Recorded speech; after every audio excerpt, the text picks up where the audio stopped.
Next up, Russ and I are going to talk about our favorite movie, The Lost Boys. And if you don't know how to pronounce Diane Weiss's name just like us, make sure you subscribe, like this video, and leave us a comment on how exactly you pronounce her last name. Lost Boys. That's coming out on the 20th of September at 4K in a regular, a steelbook, premium editions, all of which we've talked about, all of which we've shared our disgust about. Can you believe, Russ, that it's 35 years old? Yeah, dude, we're old. I haven't picked any of these up yet, and the premium one that I was so psyched about and we shared last week has already sold out, of course. Someone messaged us and said, hey, it's live, and I went, and it's gone. 35th anniversary, came out in 1987. I was 5, you were 5. I'll just speak for myself. Personal 80s favorite, directed by the man, Joel Schumacher. I didn't really know where this fell in his filmography because I only know maybe more of his later films, honestly. But the only thing he had really done that was of any worth right before this was like St. Elmo's Fire. He was fairly new at the time when he did this movie. And I want to go on record as saying St. Elmo's Fire is one of the movies I hate the most. If I disappointed them in any way, then I really want to apologize. I'd watch Batman and Robin on a loop before I'd watch St. Elmo's Fire once.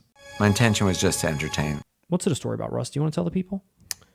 If I recall correctly, it's about vampires. No shit. Yeah, a family that moves to town, and they don't know about all those damn vampires. No, especially Diane Keaton. Diane Weiss. Is it Weist or Weist? I always said Weist.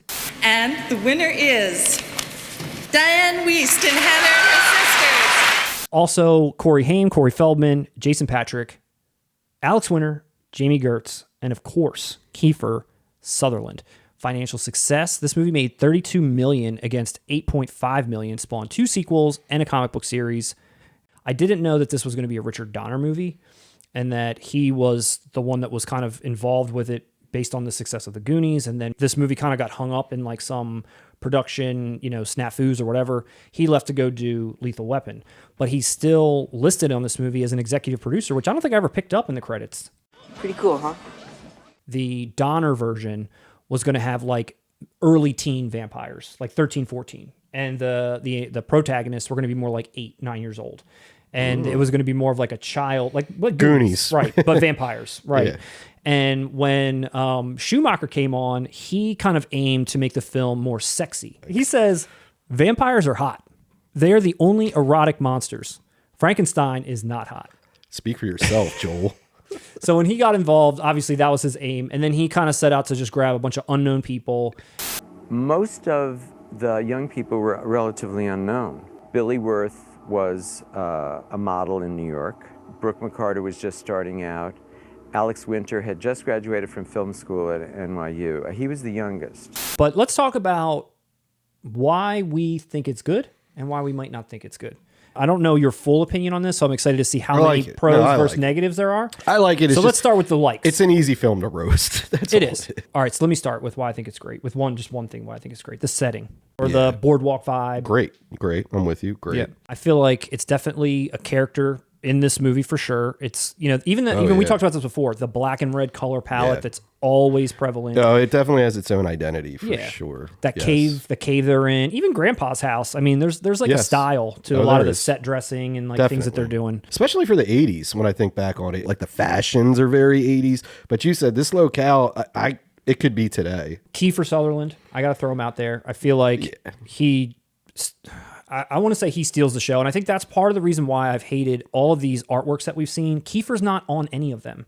He's a drawing on one. Kiefer is like the force, I feel like, in this movie. He can do almost anything because he's a born character actor, and he was at 18. And you can see it in Lost Boys because he has the least amount of dialogue of anyone in the movie, but his presence is extraordinary.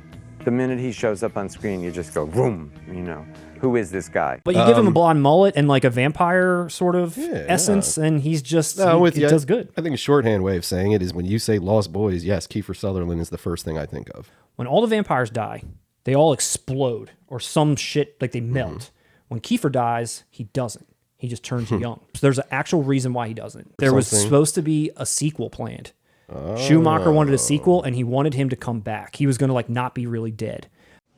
Are you guys sniffing on newsprint or something? And speaking of the exploding, that's one other thing that I like. I feel like the gore element of this is effective. It's creative at times, especially like that vampire feeding scene where they like feed on all those bikers. They all like really disgusting and bloody. They're like ripping heads off. It's just like, it's good. The vampire transformations I also thought were pretty solid. I think, it was subtle but cool. The teeth were cool, like a little bit of subtle face change. The cinematography. Specifically what I'm referring to is I really love the point of view vampire stuff where they're flying. When those people in that car get like taken away early on, even when they're going to the cave, there's always this like flying point of view that eventually you realize, oh, that's them flying, and you're like in their point of view. I thought like that's a pretty cool thing. And then a lot of like the overhead shots of the carnival and stuff. I feel like it's a lot of like, again, like aerial stuff that I think looks pretty cool. Can we just take a quick side track, but just on the music in general, because that's the last thing that I like. The music in this movie. It's the last thing that I like. Okay, so let's if you don't like it really, I'll just tell you my 2 points. I don't know so much about the score necessarily, but the 2 songs that are in it, including Cry Little Sister and I Still Believe from the saxophone guy, I feel like those are bangers, dude. Like those Cry Little Sister is. Dude, they're bangers. No. And Cry Little Sister, Gerard McCann or whatever, this guy wrote this song without seeing the movie. He didn't write it about vampires at all. He wrote it about like lost family or longing or like whatever. And when he showed it to Schumacher, he was like, you nailed it.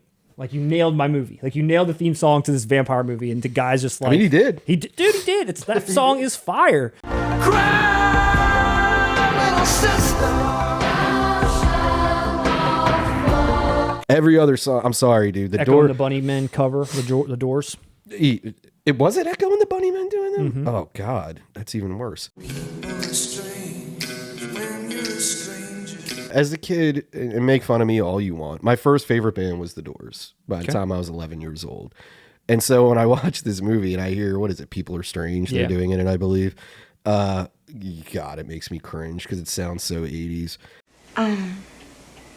Sorry. Saxophone guy.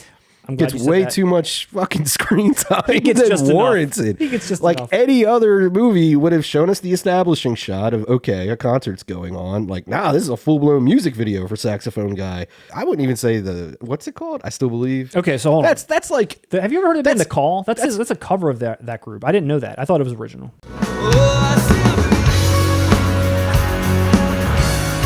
It's called I Still Believe. And this guy, Tim Capello, that's his name, Russ. He's got a name. He's the one he's covering that song. Really wanted this song, I Still Believe, on the soundtrack, but the band was a Christian band and I think didn't want to have anything to do with a vampire movie. You calling that iconic is like calling... He's iconic. It's like calling Never Gonna Give You Up iconic. Like, dude, yes, I understand what you're saying, but like nobody's fucking listening to this seriously. Beyond that one song... There's shit in this movie that's good. You have a generous nature. I like that in a person. I Still Believe that I Still Believe whatever is a you good want. Song. Did you know that guy was like an actual musician for like people as a saxophonist? Like Tina Turner, he was with her for the entire 70s and 80s. I was on tour with Tina. Joel Schumacher, who directed the movie, was a fan of some of Tina Turner's videos that had me featured in them. Matt, you were very preoccupied with Saxophone Guy. Dude, Did you direct this movie? He is such an interesting, like you said, he's an interesting component of this movie. He's an interesting meme. What are you talking about? Well, that's the thing. It's like, why does this man have so much screen time? So it's like, who is this guy other than... Schumacher had a crush on him. Can you believe... that Tim still performs to this day with the chains and the codpiece? Oh, I still believe.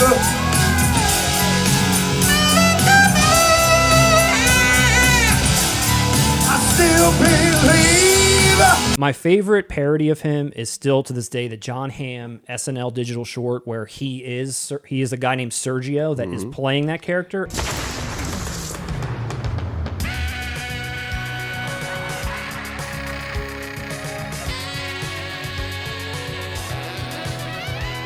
And that's why he's so great. He gave us that sketch. It is, but even that sketch, they don't directly reference Lost Boys or him. They don't. It's an inspiration.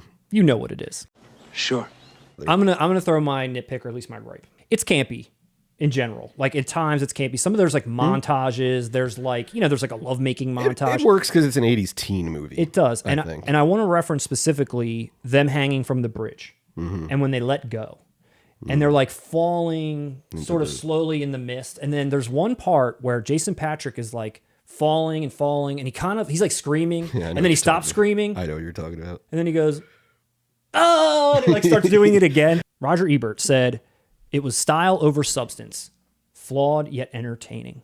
He's right. It starts out with a lot of interesting stuff in it, but then the ending of the film is simply action and special effects. The human relationships are all ignored. If you're going to make a convincing, realistic vampire movie, you shouldn't just go for the gore in the last reel, I don't think. This is a close miss, but I'm going to have to give it thumbs down because it doesn't live up to its original promise. Well, that's exactly what I think. I think it's an overstuffed picture. It's more of a classic to a lot of people in a meme kind of way. Rather than it being a great film, it's just a very entertaining film. And there's nothing wrong with what I'm saying. It doesn't have to, Lost Boys should not be high art. We kind of embrace the stuff in this movie because it's corny, but we love it. Oh, it's horny. But despite its flaws, it is an iconic film. It pretty much like it's permeated a lot. It's permeated pop culture. Everybody knows it. Saxophone guy, everybody knows him. Lost Boys, The Tribe, and Lost Boys, The Thirst are the two follow-ups that were both direct-to-video starring Feldman only. You didn't even have to confirm that Feldman was in the third one. I picked that up just by it existing. Yep. No shit. But then after this, Joel Schumacher, dare I say prolific director? I mean, Flatliners, Falling Down, Batman Forever, A Time to Kill, 8mm, Phone Booth. The dude's made 2 good movies. My intention was just to entertain them. Rest in peace. Oh shit, Schumacher's dead? Yeah, dude, he's been dead. I forgot. He's been dead. Rest in peace. Stop walking on his grave, Russ. No, now I feel bad. Falling Down, Lost Boys. Everything else is mid at best. Just to speak on the release for a second. Don't bother. Pretty lousy looking releases. I don't know anything about the transfer at the time. Considering the fandom, again, it's just getting crapped out with old features and bad art, which kind of sucks, and the premium editions are sold out. But will we ever, Russ, get a proper release of The Lost Boys? Oh, I still believe